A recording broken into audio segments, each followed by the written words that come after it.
The Aston Martin Vanquish falls into that rarefied group of cars you might own simply to have in the house on display. You'd frame it with worn tires and bottles of wine. There'd be a plaque bearing its name. That'd be unfortunate, though, to cage such a thing, because the Vanquish was built with lessons learned from the Aston Martin 177, which costs over $1 million and only 77 are in existence. The Vanquish's body is made of carbon fiber. The chassis uses both aluminum and carbon fiber, and the 565-horse V12 sits mostly behind the front axle, nestled up and close and cozy to the firewall. As the replacement for the DBS, the Vanquish is Aston Martin's new flagship, but does it have the performance to back up that title?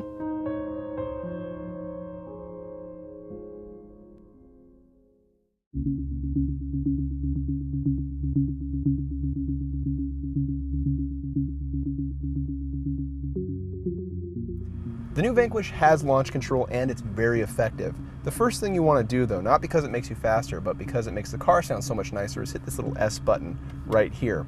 It opens up the valves in the exhaust and sounds very nice indeed. Launch control is very simple. You hit the launch control button, it prompts you to press the brake as hard as you can, and once you do that, you just mat the gas. And away we go. A little bit of wheel spin, you might need to steer a little bit. You'll get 60 miles an hour in 4 seconds, and probably the nicest V12 engine note there is. It's very smooth, above 100 miles an hour. Quarter mile, 12.3 seconds at just over 116 miles an hour.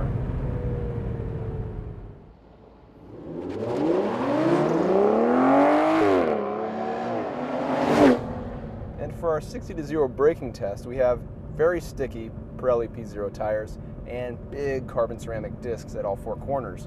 Our best stop from 60? Just 104 feet.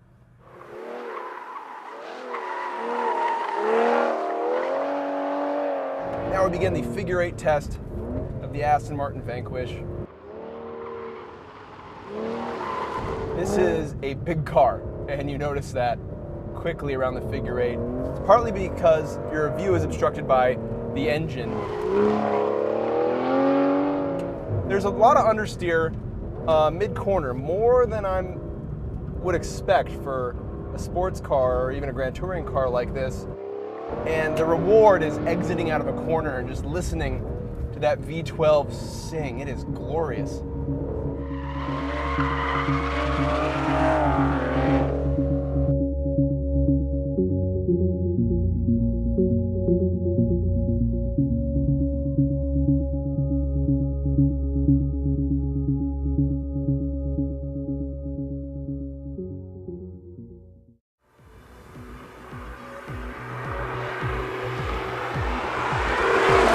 To be honest, I was not completely in love with the Vanquish after our day at the test track. I thought it was too heavy, too big, too much understeer in the chassis, and I didn't think the transmission was quite up to snuff. The difference is, though, the track is all about limit handling. Once you take it on the road, it becomes a very different car. This Vanquish is bigger than an SLS, it's bigger than a Viper, versus the Ferrari F12 Berlinetta. That car is actually a little bit wider, but this car is longer and taller. And because of that, because there's so much car around here, it weighs 3,900 pounds, despite being made primarily out of aluminum and carbon fiber. Despite all this, despite the size, the weight, the small outward visibility, this is a very good driving car. Now I attribute that to a couple different things. The first is the steering, which is very nice. It's a hydraulically assisted rack, and it gives great feel of the road through the wheel itself.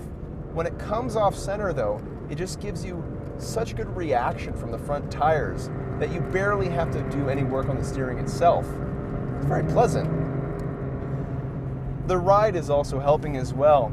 It's firm, it's taut, but it gives you such good control, especially when you go over bumps. Yeah, you'll feel a little vibration in the steering itself, but it's kind of invigorating when you're cruising up this road. Most importantly though, is this. The sound this thing makes is simply triumphant. And that brings us to the engine. This is a 5.9 liter V12, not a 6 liter V12, as Aston will tell you and as it's badged, because it displaces 5,935 cc's. That engine, though, sits lower in this chassis than before. It sits close to the firewall, and you get the sense that it's just sitting right here in front of the dash. It's not a sports car. You may look outside, you may see the orange paint, the carbon fiber, and the race-seed wheels and tires and whatnot. The way it sounds, you may think, yeah, supercar, sports car. It's not, though. This thing is not gonna embarrass a 911. In fact, this thing will be slightly slower, I'd argue, than a DB9. Now, if you're okay with that, you can enjoy it at a slower pace, great. And this is the kind of car you'd figure somebody would drive, they'd get out and they'd go, quiet. You know, on their way to get some tea or something. And I'm not that kind of person, but I really enjoy this. Really enjoy that. Yeah. Now, part of the new interior is this center stack, which has been redesigned. We have these buttons. They aren't really buttons. They're just sort of flat glass that you poke with your finger. They vibrate when you get it right and turn on, like the seat heaters, for example, or the HVAC system. They work okay. Typically, you have to jab the button a few times before it will respond. I kind of wish we just had buttons.